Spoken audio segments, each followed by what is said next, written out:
Oscino Fly back with another review, and this time I am proud to be reviewing one of my favorite rappers, and this is going to be part one because there's going to be a two-part review where I review two of his different albums. I'm going to be reviewing right now Drill Music in Zion, rapper from Chicago, one of my favorite rappers of all time.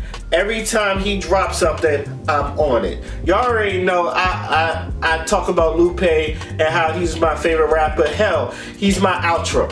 If y'all been watching this channel, you may know one of his songs is my outro, and that's how much I fucks with him. I've been listening to him since I first heard him on Touch the Sky, and I haven't stopped since. What do I think about Drill Music in Zion? So let's get into it. First things first, I want you to know that anytime he puts his sister on and they're doing she's doing a poem, I know it's going to be a good album. And the whole thing about Drill Music in Zion, and if you if you know, like any other Lupe fan though, if you ever listen to a Lupe album, you can't just listen to it once, because he is going to be saying stuff that 10 years from now, you be like, damn, I didn't catch that before. That's how Lupe raps. When Lupe raps, it is like taking a test or studying for a test and trying to figure out what the hell he's talking about. It's like Lupe is basically the Da Vinci Code of rap. You're over there trying to break codes, you're trying to decipher what the hell he's talking about. Even to the title, Drill Music in Zion. I feel like even though he told you what this album meant or how he came up with the name, I still feel like it's still open for interpretation of how us, the listeners, feel. Like when I hear Drill Music in Zion, so you know about, I'm thinking about drill music where there's different. There's New York drill, there's UK drill, there's Chicago drill music.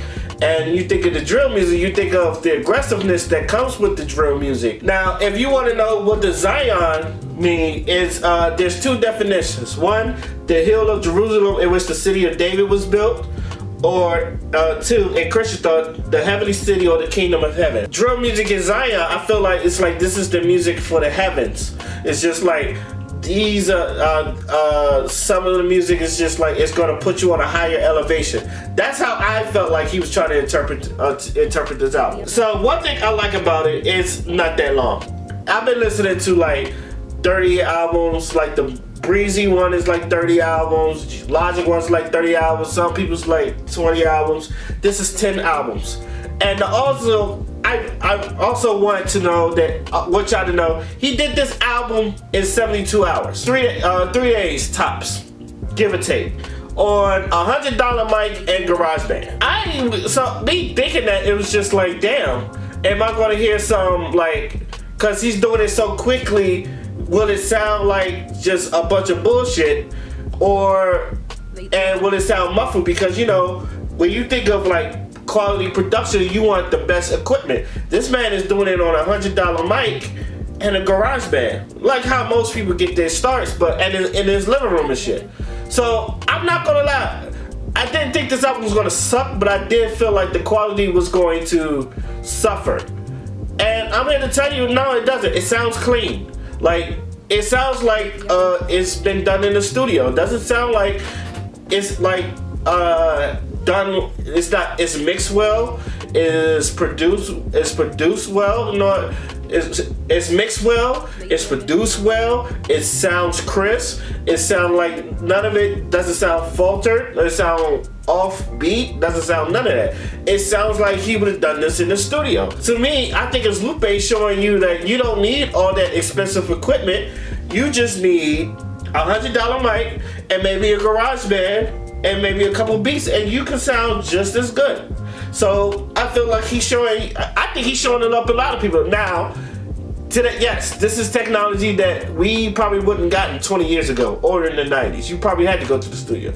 But now, Lupe is showing you don't have to be in the studio, and you can just do this in your living room. So kudos to him. As far as the production goes, now, do the beats blow me away?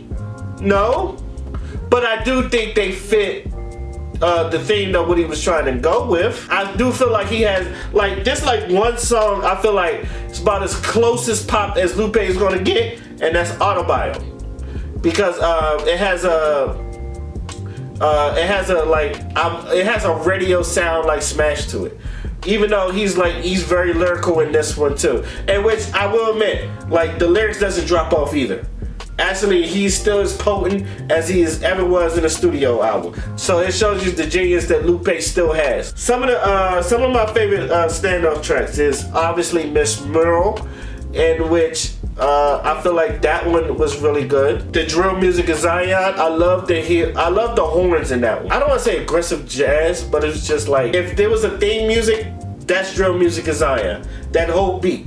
That's how I feel like that's the drill music. On Phone Them is really good to the point to where it's also sad because of what he's rapping about in this one, especially just like I wish the people that rap about what they talk about really didn't live what they talk about. And on Phone Them it's talking about the rappers that have died or people that have died or rappers that have died recently. So especially like some of the Chicago rappers, if you understand the Chicago drill music, a lot of those rappers, they lived their life.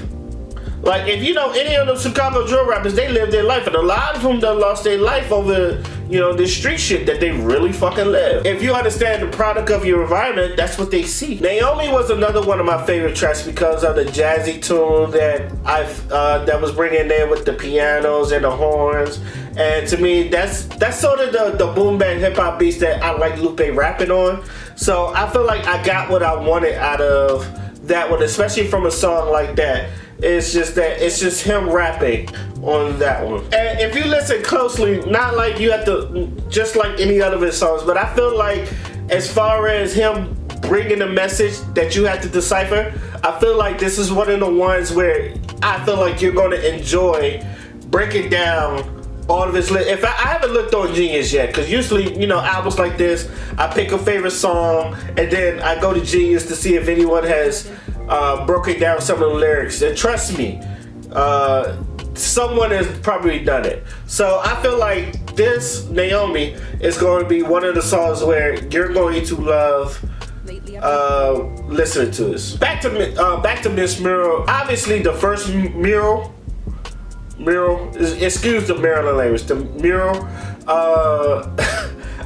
like that one will always be good. Mural Jr. is good. Miss Mural, I feel like this is just as good. This Miss Mural, I will say this, it's not as bar heavy as the other two. This one actually has a story to it that you can follow. So I feel like as far as Miss Mural did, it done its job too. So I'm happy about that. Overall, I fucking love it. I'm not saying this because I'm a Lupe Fiasco fan. I'm saying this because I legitimately love this album. I love what he did. I feel like Lupe is one of those guys, he'll take an experiment and is very successful with it. Like what he did with Droga's Wave. Like he wanted to tell a story. Everybody loves Droga's Wave. I feel like when he does stuff like this and it's very successful, and a lot of stuff that he does, when it goes his way, it really goes this way. This is one of it. I feel like he's been very consistent with what he's been dropping. Ever since he had that beef with Royce and he's been dropping freestyles, I feel like that's been Lupe in his bag. So the fact that you did this in 72 hours with a $100 mic and a garage band, that shows the genius in this brother. So what do I give it? I'm gonna give this an 8.5 out of 10. I think it's a very enjoyable listen to. If you're a Lupe fan like I am, you probably enjoyed it. You probably talk about how much of a genius he is, and you probably, loving this album as much as you love some of his other projects. If you're not a Lupe fan, I advise you, if you're really, really into lyricism, if you still want cherish lyricism like most rappers that listen to Lupe do, listen to this album. It's very lyrical. He doesn't take a day off on his lyricism. And if you like breaking down bars, this is definitely the perfect album to break down bars to this year. So 8.5 out of 10. That's Lupe to me. If you're watching this, because I know you watched my review with you on food and liquor, and I appreciate the love you sent me back, and that made, it was like, that put a smile on my face. When I tell you that made my day that you retweeted that really did make my day. That's part one. So part two, obviously, last year I did food and liquor. This year I'm doing the cool. So as soon as I get done editing this, I'm going to be listening to the cool. It's going to be a classic review, so stay tuned to that. Let me know in the comment section how y'all feel about drill music in Zion. Did y'all like it the way I like it? Is it a 10? Is it a 9? Did I rate it too high? Let me know in the comment section. If you're a Lupe fan, tell me your favorite bar from Lupe. Mine says, when they was on back for the nickel like Monticello, in the underworld gotta be smarter than Donatello. No honor amongst fellows, it's harder than sitting with a blind man and trying to describe yellow. If y'all don't understand that bar, it's such a beautiful bar. From a theme music to a drive-by, that's my favorite. And I have a bunch of favorites that he did, but that one is always stuck out to me.